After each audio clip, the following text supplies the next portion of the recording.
availability when it comes to Centrify, that if the agent can communicate to AD, that people who have logged in before or have been pre-validated, they have access to the system. So the easiest way for us to do this is to go to a system that somebody has logged in, like George, and basically leverage VMware and disconnect the system. So I'm going to go ahead and go to that actual system, and what I'm going to do is I'm going to log in as my user George,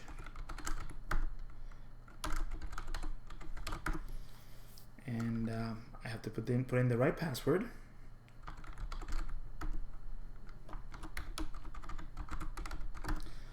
So notice that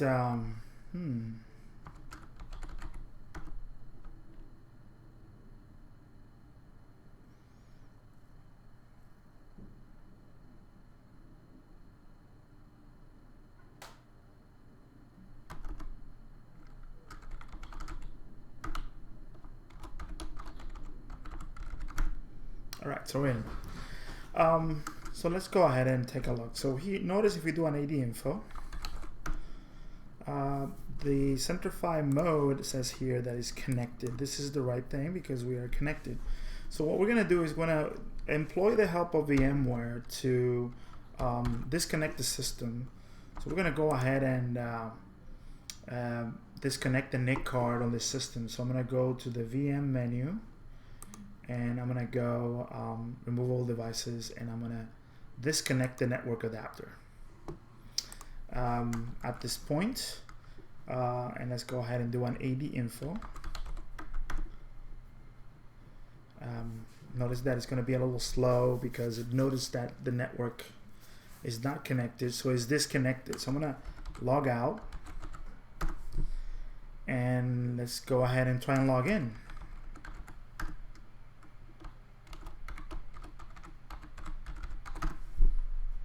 And here it is. So we have offline access to this system.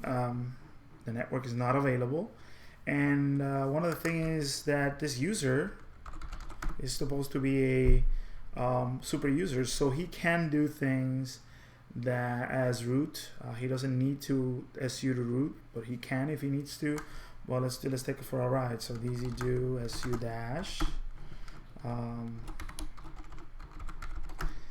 And notice that I'm root right now. If I wanted to do anything, service, network, restart, I can do so if I wanted to. Exit out of that. If I need to do something as root, easy do the password. So here, I'll be able to edit the password file. So the whole motive behind this is that even if there's no domain controller, the agent is actually going to go and find another domain controller. If for some reason there's no domain controllers in that subnet, it's going to go across the one and get a domain controller.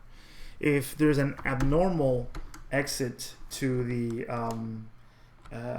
Centrify daemon, there's another process called the Centrify watchdog that is going to launch it.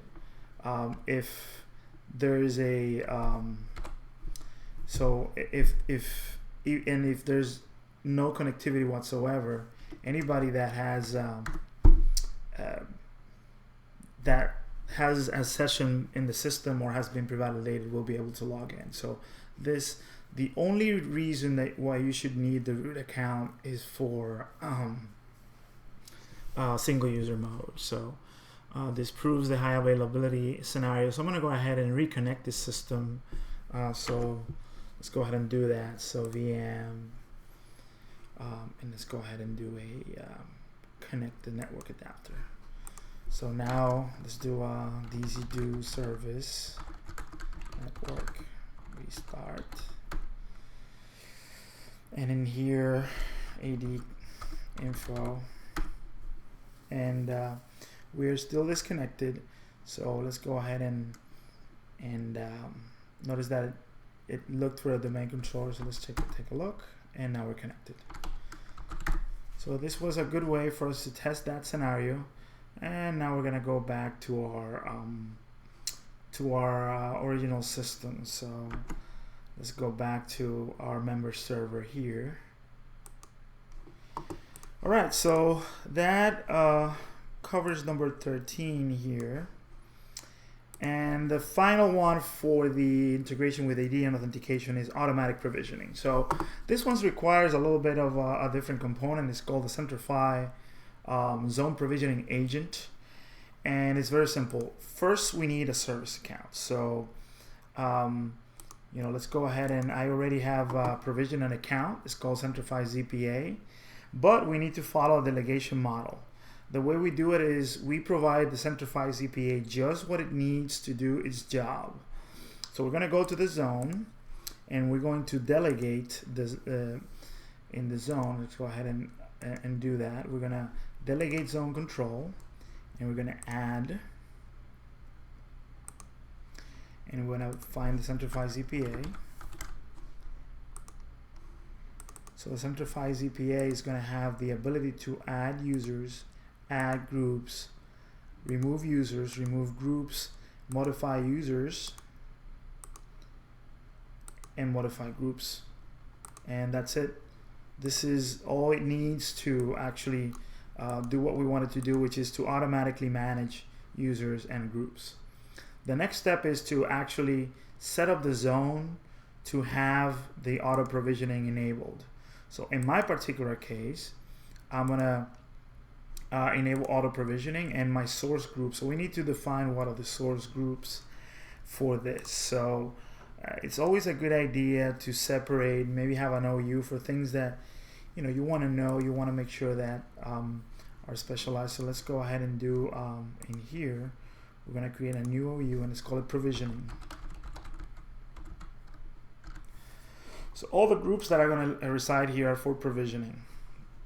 So one group that we want is for all users. So let's call it UNIX dash model all users. This is all my users. And what I'm going to do to take care of two problems at the same time is I'm going to nest the RBAC groups into this particular group. So that way I take care of the access problem and the provisioning of identities problems at the same time. So let's go ahead and add. So I'm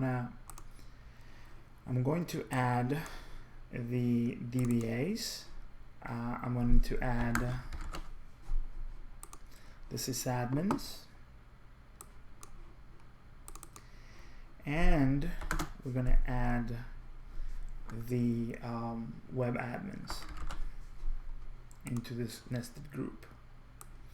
Notice that I'm using the RBAC groups for this that have been already pre-populated with the right people. So by the time this is done, this should just automatically provision the same people that I had. Same thing for groups. So we have two groups, Unix groups. We're going to do a source group for Unix groups now. This is going to be called UNIX dash model dash all Unix groups. And we're going to nest the groups that we have. So let's go ahead and do that. This, by the way, this is a very powerful feature. The fact that I can nest groups together in AD allows me for very interesting savings in process. So in this case, DBA admin, as well as web admin.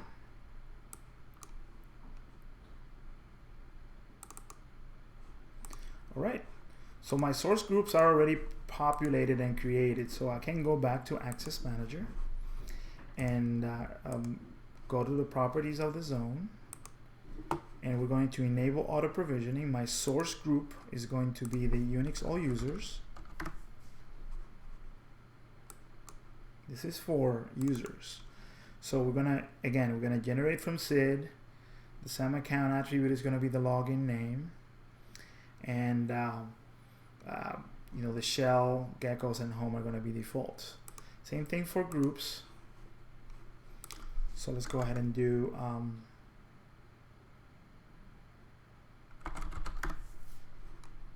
all groups, all UNIX groups. In here in groups, I'm gonna do something interesting. So I'm interested in truncating for groups, and I'm gonna use the last eight digits. Let's take a look at login name here. Let's see. Actually, I'm not gonna do that. So the zone becomes auto provisioned, which means that at this point ZPA owns who is going to be having access to Unix or not. In order for you to do this, you have to have a very mature process, because if you have a lot of exceptions, this may not be for you. So one thing that you'll notice is now I don't have the ability to add users to the zone, and the first thing that will happen when I run ZPA for the first time is that all these users are going to be gone. And let's go ahead and run that. So notice that I overrid. I did a little bit of overriding the Unix name. I may have to do that again. So the next step to configure ZPA is to make sure that it's set up correctly. So let's go ahead and go to services. By the way, the reason why my Unix administrator is able to do this is because he has local administrative access to this box. So Centrify, and in here I want to make sure that the account that I am using is the Centrify ZPA.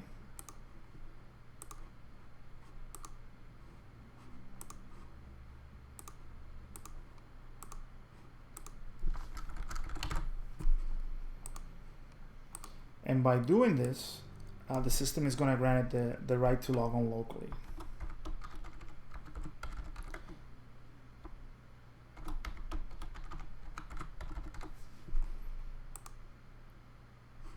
All right. So all I need to do is start the service, but I'm going to configure it first. So let's go to all programs. And we're going to open the configuration panel for ZPA. And I'm going to make my interval 5 minutes. Entire forest is fine in this case. So I'm going to go ahead and start it. So it's running. The first thing that should happen here is that my users, notice that my users are gone. So I lost a user. I have George, Elaine, and Cosmo Kramer. I lost Newman because Newman is not part of any provisioning group, and I wanted actually to show you that. So Newman had an identity, but he had not been added to any of the access groups because he is an auditor. Another thing that I want to go ahead and take a look is my groups. Let's do a refresh, and my groups are there. Let's go ahead and see if this is working. So this means that if I go and I remove, for example, Elaine from the DBA's group, she should lose access to all the servers and her Unix identity. So I'm going to go ahead and remove it. So Elaine no longer is a DBA. I'm going to cycle the ZPA. If I go out here within a few seconds, notice that Elaine's still there. If I refresh, Elaine's gone. This is automatic provisioning and deprovisioning. So if I go to the system that she should have access, it's the SUSE system, and I do a DZ, actually look at, previously I actually did a grep for DBA admin, and Elaine was a member of that. So if I do an AD query, she's still going to be there, but once I do an AD flush, she should be gone. And if I do the get tent, group, and then I do DBA admin, she shouldn't be there. So let's just say we rehire her again and re-add her again. So that was automatic deprovisioning. So let's test automatic provisioning.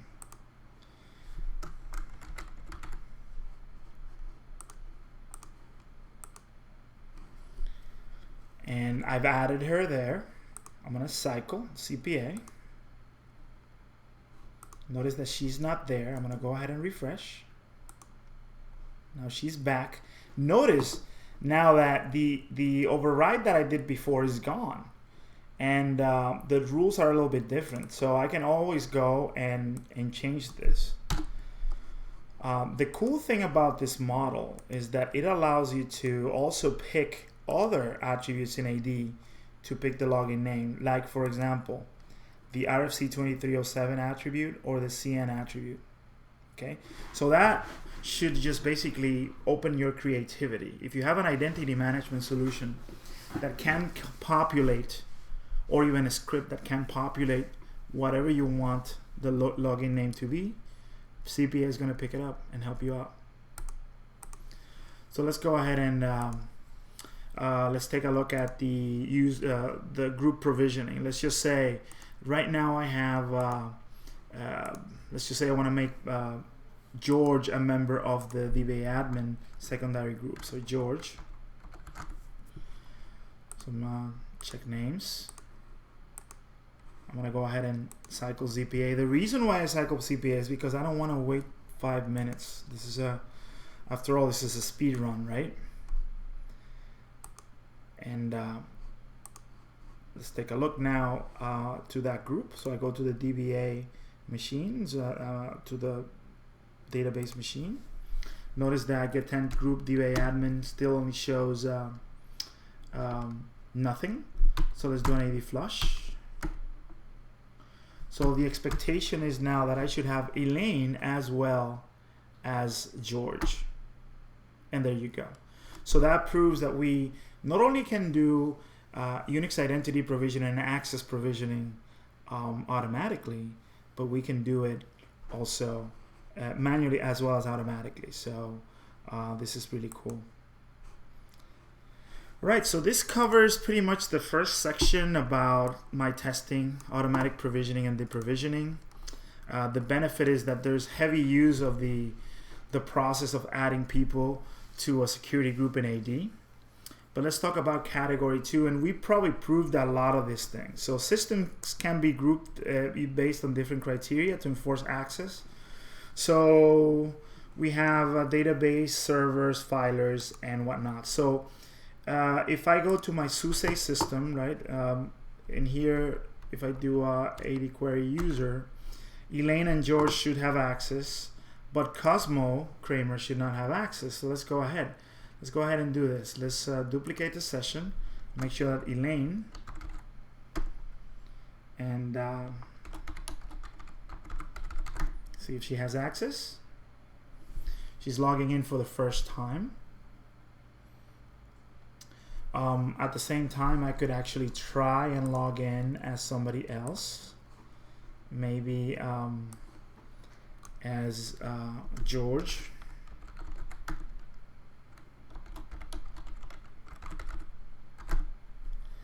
So George was able to log in, Elaine was able to log in. Let's try and log in with Kramer.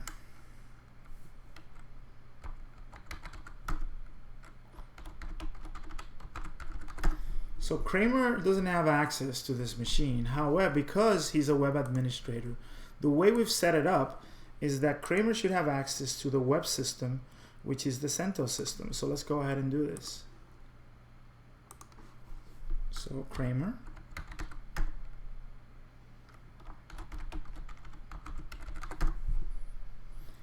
And there you go. The first time he's logged in, and let's take a look. So this proves that we can control access and group systems based on the needs that we have. So that's using the zones technology and the computer roles. So let's go ahead and satisfy our needs here with make sure that everything is done, and can be limited based on groups and define a role-based access. So I think we actually proved that as well. Roles can be defined to control how the user signs into the system, and privileges are granted. So one thing that you should know is in CentOS 1, for example, Kramer can log in through SSH, but if he were to want to go and log in through the console, so we're going to go to our CentOS 1 system, and I'm going to log in as George. And George, because he's a sysadmin, he should have access to the console. But I've defined that Kramer's role, who has access to this machine, he should only have access to SSH. So let's go ahead.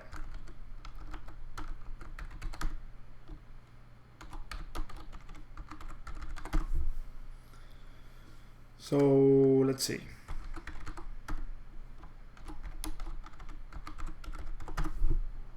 So notice that the user can't log in through the console because I've set up that role to only have access to SSH. And the way we verify that is by looking at basically looking at our at our role, and you'll see that if I look at DZ info for Kramer, notice that he only has SSH and SSHD. So we've defined the access rules that he has in this particular case right here. So he can log in only through SSH, but in looking at also roles can be defined, mechanisms to verify who has the user privileges. Okay, so the privileges, let's just say in this case, he's a web administrator. So let's take a look. We already seen the super user privileges being used throughout the whole demo with George. But let's take a look at Kramer, right? Because George is like a super user. But we want to make sure that we can have a least access privilege. So let's take a look. So let's do a SBIN service HTTPD status. So HTTPD is dead. Let's take a look. So I should be able to do a DZ-do service. Let's take a look. Let's go to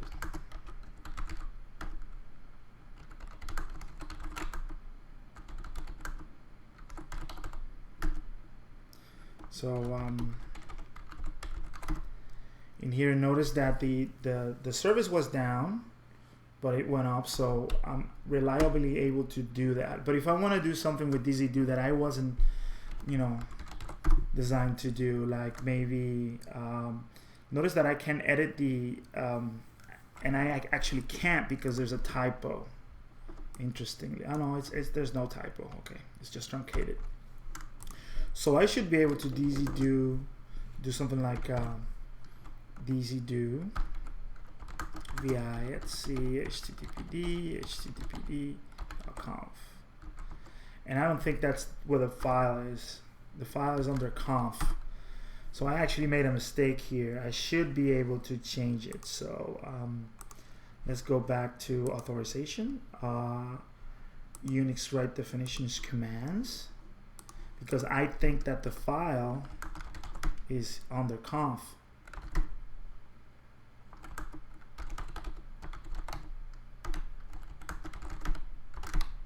Yeah, the file is here, so the path is wrong.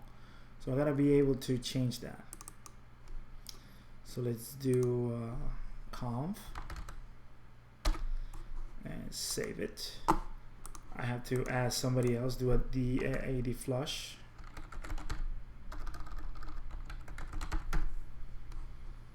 All right, let's take a look. So these info. Now it's fixed. So let's take a look. So I should be able to vi httpd conf httpd.conf.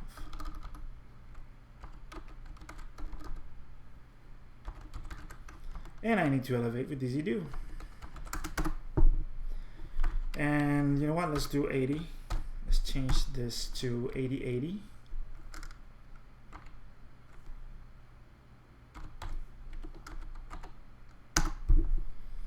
And I was able to do that change. If I go and take a look at the secure log,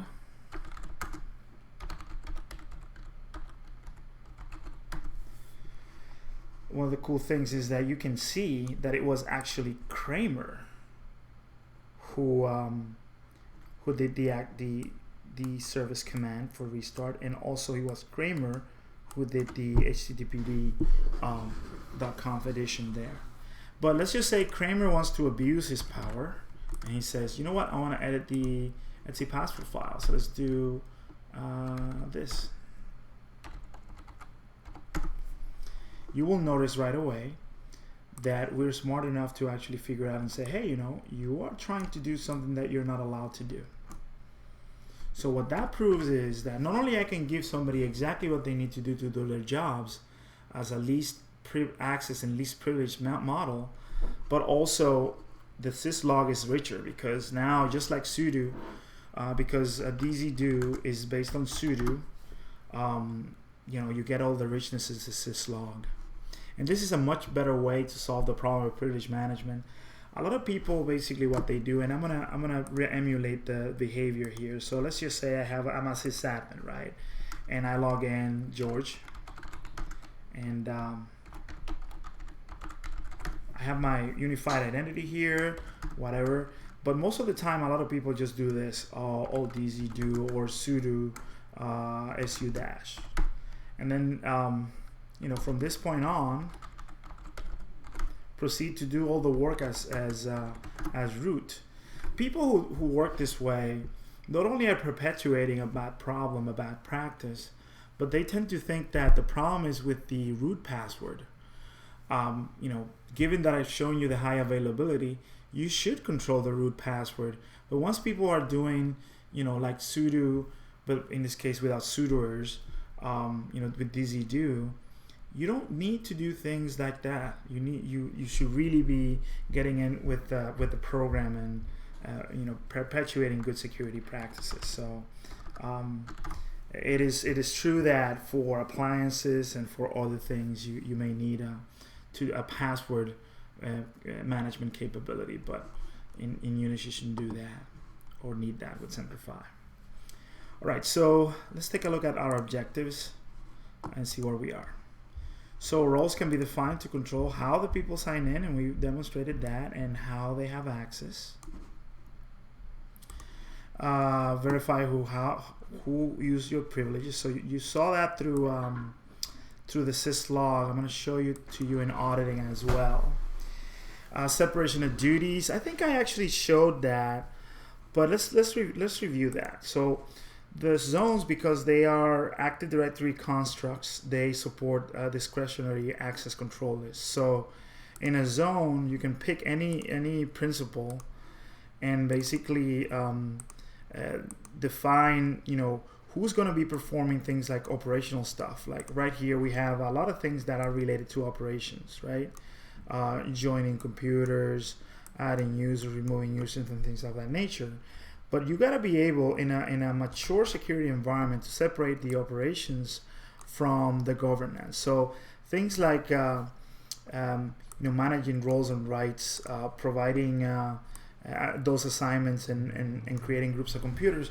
These are things that you want to involve somebody from security or compliance to do, and Centrify allows to do that separation of duties. Hopefully that should be enough to meet that requirement. And the final requirement is easy to find out who has access to what. So Centrify provides two ways to find out who has access to any system. One is to using the GUI, so you can so by virtue of using the CLI, you can use the AD query user and DZ-info to find out who has access to what. So let's go back to the database system. So we should be able to do an AD query. This tells you who has access, and this could be the get10 command. This is who has access from Active Directory. If you want to know who, for example, another user's role, you could do DZ-info. And in this case, because I'm looking at another person, I probably have to elevate DZ-do, DZ-info, in this case, Elaine. So And notice that Elaine can log in. She has the DBA role right here, and she can log in only through SSH. And the commands that she has with privilege are basically this two. She can do the SQL plus as Oracle and a sudo Oracle. So this is a way to find out what level of access somebody has in a system. Another thing that can be leveraged is Access Manager. So Access Manager provides two facilities. You can right-click a zone and find out, okay, show effective UNIX rights in this case, and say, and here it shows you that no computer is picked. This means that at the zone level, in this case, George has the role assignment of sysadmin, and this assignment was made at the zone level. This is very important right here. The location of the assignment. This clarifies a lot of things. But when you pick another computer, let's just say my SUSE system, right? I have George that has access at that level, right? But you know, when I take a look at Elaine, so Elaine has a role assignment. Actually, Elaine, let's see, what is the system that she should have access to? So let's go ahead and refresh first. So we want to make sure that we refresh. This might not have been showing me what I wanted. So let's pick now again, SUSE system. And in my SUSE system, you know, notice that George has this little arrow here. That means that he's getting that from somewhere else. My CentOS system, notice that I have Cosmo Kramer here, the web administrator. If you look at the location of the assignment, in this case, the assignment is at the computer role level. In the case of the Ubuntu system, notice that the only person who has access is actually a George, but all these people here are listed in the system. The other way to find out who has access to what is using the report center. You can generate your own report, but I really like this show UNIX effective rights report. So I'm going to right click and display the report. And in here it shows me all the people. And for example, I can tell you that you know, George has access to the 3 computers by virtue of being a sysadmin. But when you look at Elaine only has access to the SUSE machine, right? And when you look at Kramer, you know, he only has access to the CentOS machine by virtue of being a web admin. So location of the assignment of the role is based on the computer role and the way we group computers. So a couple of ways to see who has access to what.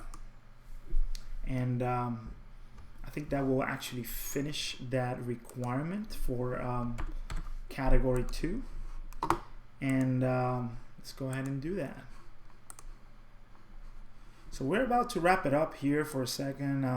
The audit is actually one of the easiest things to show, but we got to make sure that audit is enabled everywhere. So let's go ahead and the DA info command.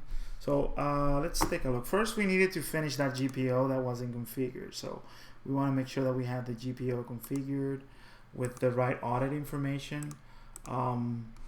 So we want to make sure, let's go ahead and installation and enable that. And we're going to browse. And we should have our default installation here. So we're kind of wrapping up everything that happened with the direct audit setup that we had in the background. We want to make sure that because we changed the policy, we're going to run the ADGP update command.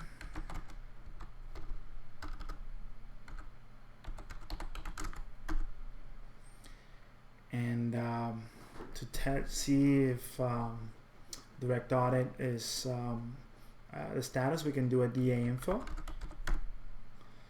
and say it's online, whatever, but it's not configured to audit anything. So let's take a look. DA control -A. All right. And let's do the same thing at the CentOS system. Was it okay? The Ubuntu system. So notice that nothing is configured here, but if we do the AD-GP update, this is to update computer GPOs, DA info, and let's do a DA control minus E and minus A, DA info. So now we're being audited. If we go and then let's do it, the last one is the SUSE system, right? So AD. So the GPO update, just to explain here, we put the configuration name out on the GPO object. So instead of me going out and running commands or changing the config file, all I need to do is just refresh the group policies and it'll pick the installation from that. So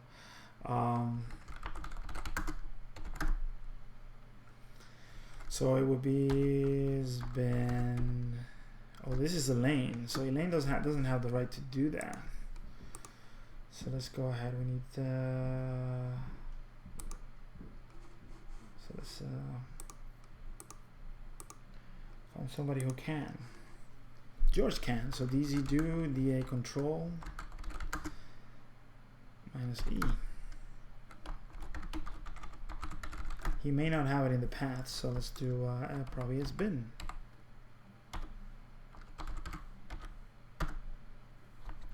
Or user has been. All right, minus A. Awesome. So if we do a DA info, everything is auditing. Another DA info. There you go. So we may not have as much of audit data in here. So let's go ahead and close all these sessions. And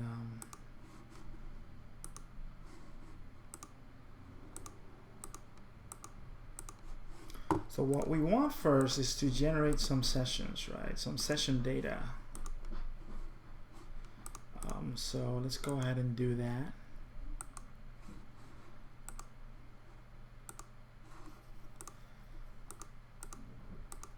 So we're going to log in to each system.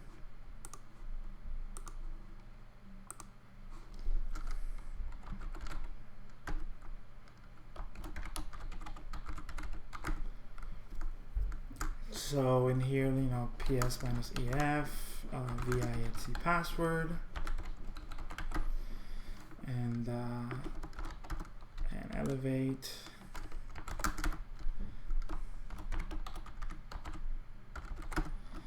And let's do a small change here. And let's log into my other system here. Let's do this. In this case, let's do it with, in this case, Elaine.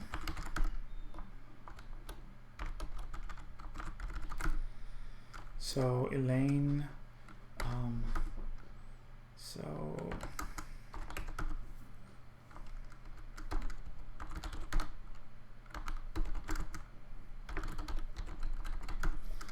and let's do another login here to another system. In my Ubu, only George can log in, but let's do it as root.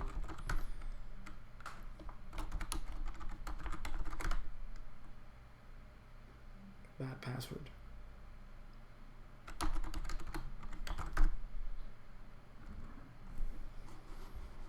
Let's do it as, let's do it as George.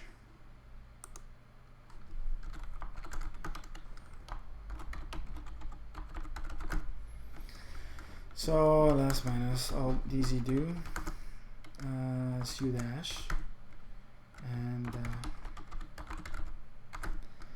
so as service SMB start, let's see, not recognized. So let's cd temp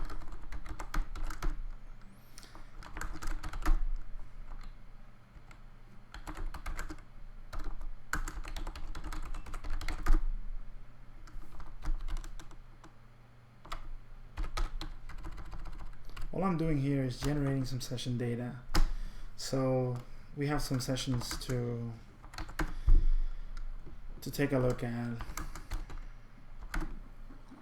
All right, so we have some session data here that we've generated after we've enabled Audit. So what is Direct Audit? Direct Audit is part of Enterprise Edition.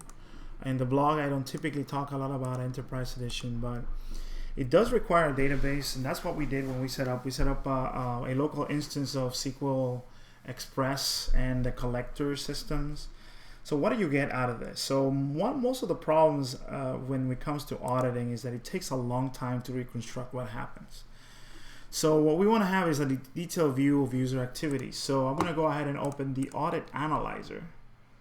And by the way, one thing that I can do is, and before I do that, is set up somebody as a master auditor or an auditor. So by default, the person who does the installation is the master auditor, but I've always said that Newman is the auditor, so why don't we go ahead and assign him to that. So Newman is going to be our auditor. So I'm going to go ahead and launch the analyzer as him. That proves that that program is actually also roles-based access. So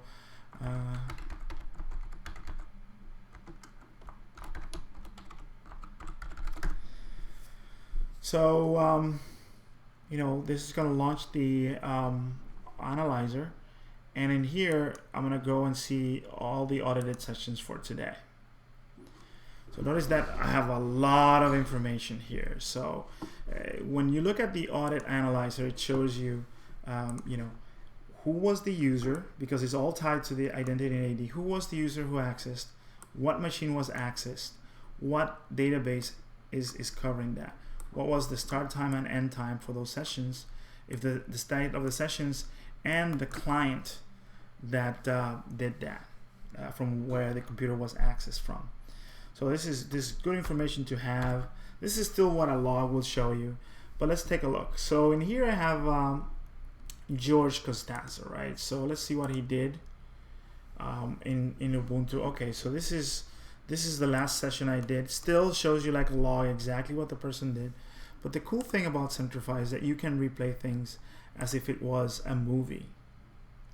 So the greatest benefit is that not only you can see exactly what the person did in a sequential way and how he did it, but you can look at this as if it was a movie and take a look at it and fast forward and rewind. So in here, if I wanted to fast forward and take a look at what the person did, here it is. This is a pretty cool capability, right? And this is me fumbling with the AD check command.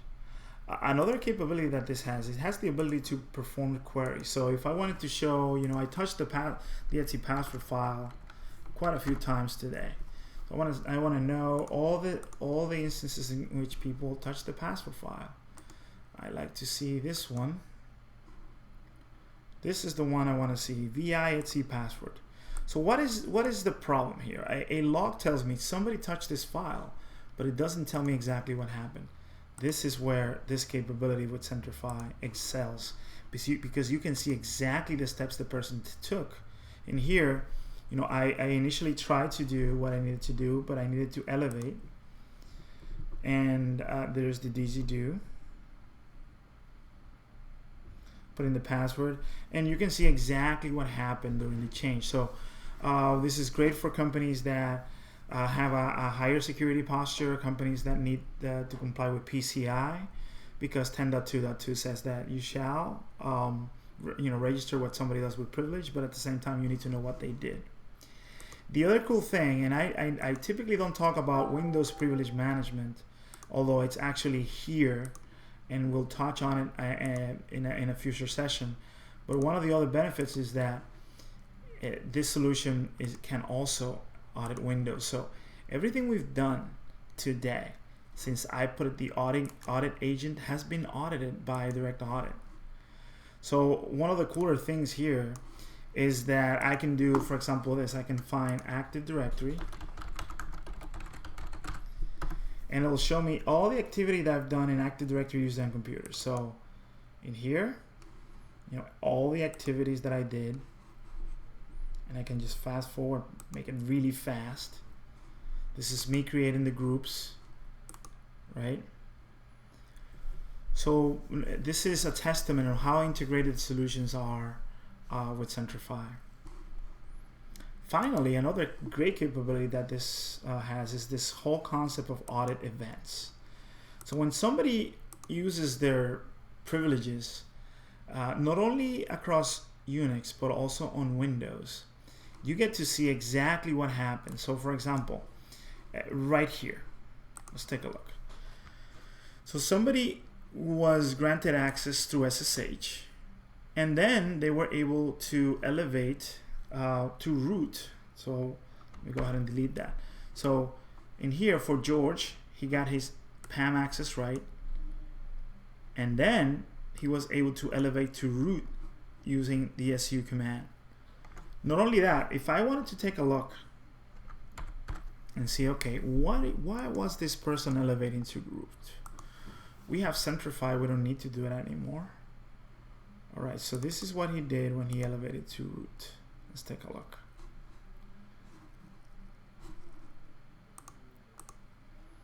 All right, there you go. So regardless of what you do there, you're going to continue to keep track of that. This is a great capability. I think that it enhances the the logging infrastructure. Is not meant to be a substitute for a SIEM solution.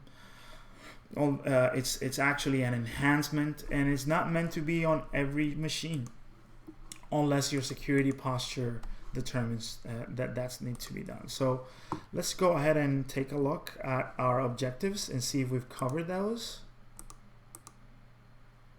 And let's take a look. Where's my scenario file? It should be here. I need to start closing windows here.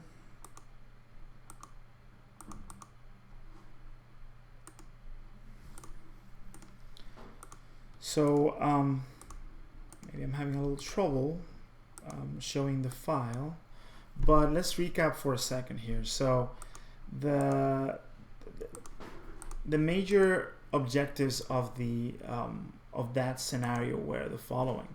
We needed to make sure that we could audit what people did.